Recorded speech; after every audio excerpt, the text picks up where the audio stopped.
Although this week's case dealt with the ethics of AI, that is, in particular, the issues of responsibility for decisions and accountability and transparency of algorithms and, regulatory issues, privacy issues, surveillance. Um, since we have talked about this quite a bit, I think I want to spend this last little lecture here discussing something else. A lot of people ask me about, well, what is going to be the future of work? What are there professions that are AI safe? And so I would like to just speak to this question. I did have a lecture about, you know, the long-term effects of technology on employment and showed how that didn't change, even since before the McCormick Reaper. However, there are some subtleties to this that I want to bring up now. My position has been evolving on this, and I don't think it's quite as simple as just, well, employment's going to stay the same. So I want to talk about this issue about AI and jobs. And my framing statement is, what the history of technology can tell us about the future of AI. And this is a series that I'm hoping to turn into a book. Researchers into the history of technology have discovered certain, theories about what technology does and how it affects the way we work and how it affects the way we live. And my idea behind this is to look at what various technologies have done in history, and try to extrapolate what might happen in the future based on that. So I'm going to start off with an example.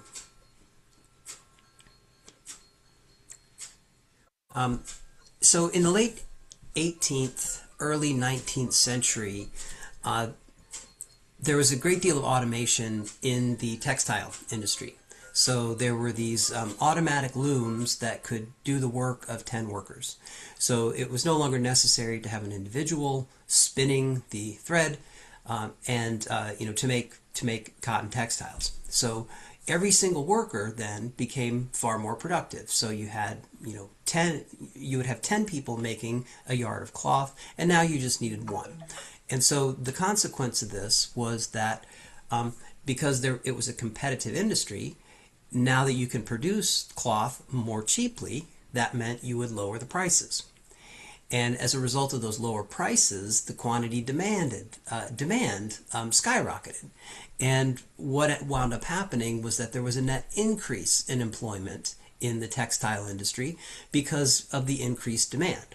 So what we have here is a case where the disruptive technology did eliminate positions, but it wound up increasing the number of people employed because the employers wanted to take advantage of those growth opportunities.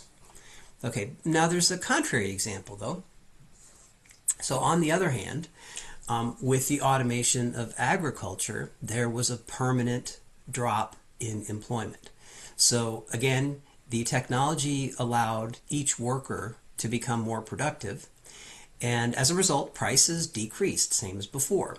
But this did not result in an increase in demand because there's only so much that people can eat.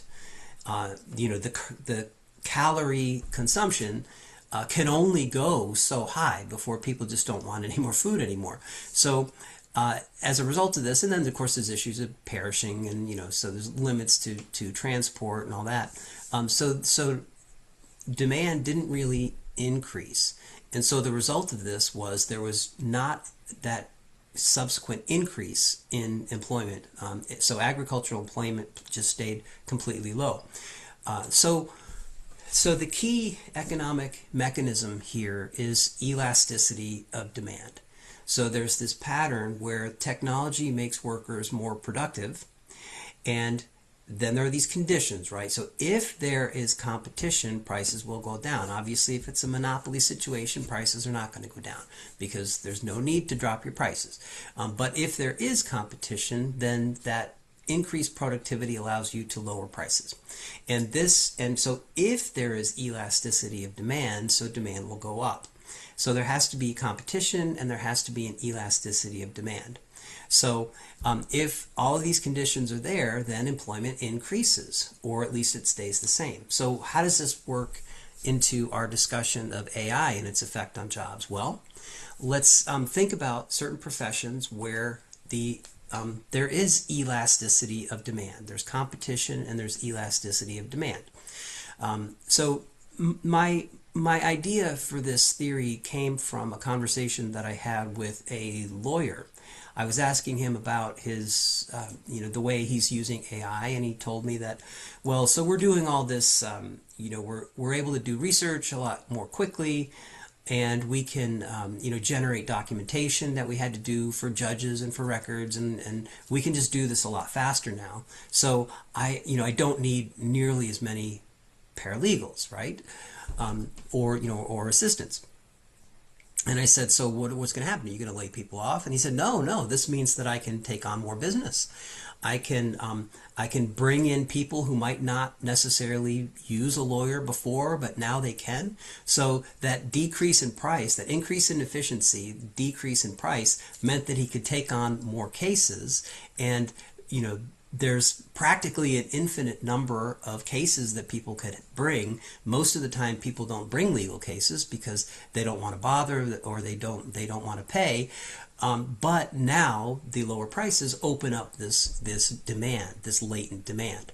So that's what can happen in a number of different industries. So for example, software development.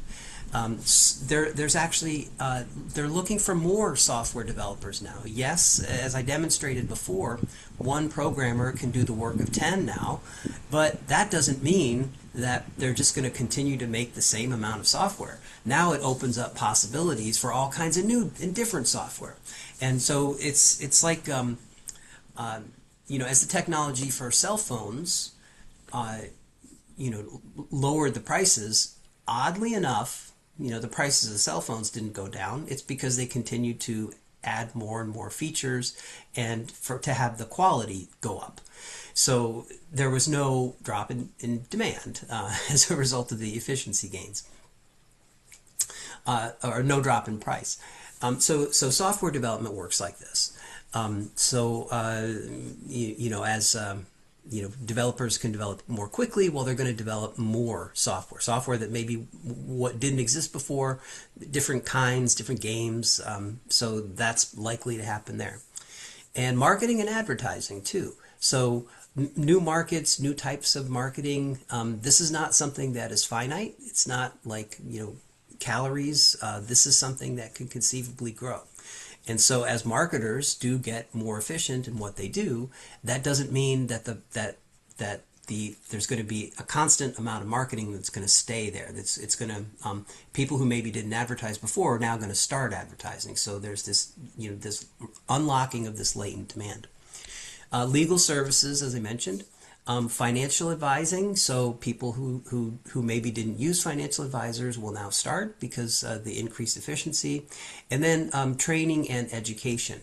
So as individual educators become more efficient themselves, there isn't a finite amount of education that people are going to pursue.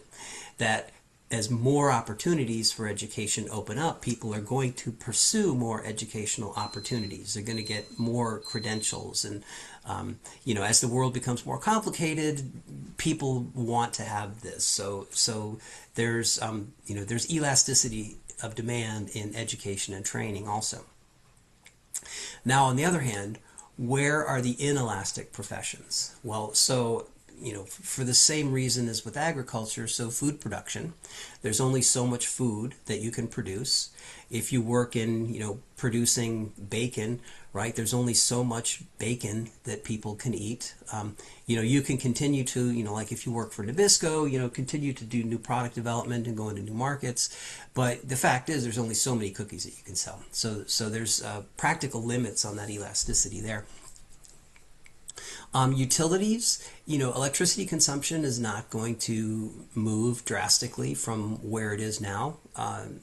People aren't going to start using a lot more electricity just just because employees of utility companies have become a lot more efficient.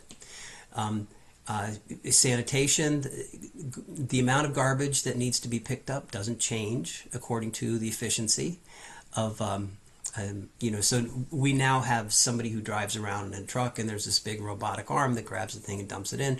So one person is doing the work of 4 or 5. That didn't change the amount of garbage that we produced. So that employment just stayed low. I'm going to be the only person probably to say this, but essential health care. There's a practical limit in how much health care people will demand. People aren't going to start getting sick more just because physicians are more efficient. So in the area of the essential health care, now you could say, well, there's going to be opening up specialties and this and that. So the industry will change quite a bit. But as far as like those essential healthcare professions, an increase in efficiency is not going to increase business, because people are not going to get sick more just because the doctor is cheaper. Funeral services, obviously people are not going to die more just because the funeral director can now auto-generate his promotional emails. Emergency service, criminal law. So the amount of crime is not going to change just because of efficiency in law offices. And of course, K-12 teachers. So the number of students is not going to drastically change just because teachers are getting more efficient. Okay, so I think this conversation about what's going to happen with jobs and AI really, in order to answer it well, we're going to have to address the idea of elasticity and demand. Businesses want to grow. That's the essential law of businesses. They're not going to not take opportunities to grow. And if more efficient workers means that they can now pursue this increase in demand, then they're going to do it. And I've seen several businesses that actually hired more people because of AI. So what happens is going to really depend on, where are you in terms of the elasticity of your demand. Okay? All right. Thank you very much. I've enjoyed having you all this semester, and good luck with the projects.